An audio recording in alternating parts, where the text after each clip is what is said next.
Hello, H.H.Rune here. I'm the author of a traveling book series about a woman who wanted to live a bigger life. It is the Extraordinary Life Seeker series, and I wanted to share one of the big jumps that I made when I was 30 years old, that I had decided that I wanted to lead an extraordinary life at age 30.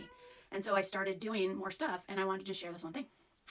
So I was more open to the opportunities that were going to come my way, and a neighbor came to me and said, hey, I want to build a women's indoor soccer team. So I was like, the old me, the pre-extraordinary life seeker me, would have said, no way. Hello, I don't know jack about soccer. I dropped my kid off at soccer. That's what soccer has to do with my life. But the new me, the extraordinary life seeker me, was like, all right, this is it. This is how you live it. So we started a women's indoor soccer team. Now, we built a number of us together. And what was so great is when we got for our first game, none of us had played. None of us. Okay, we're in the beginner league. It's fine.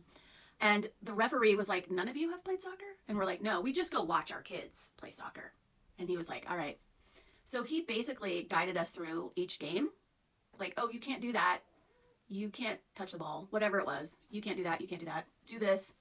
And I remember the first game, he looked at all of us and he's like, all right, well, who's your goalie? What? Oh, God.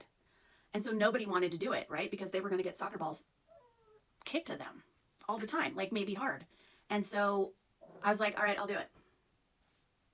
So I joined the soccer team and then I become the goalie. What? This is craziness.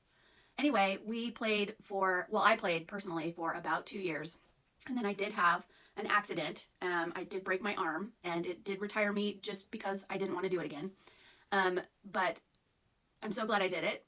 And I'm so glad I was goalie. And that's kind of how you start to lead an extraordinary life. So if you want to read about it, it's in my books.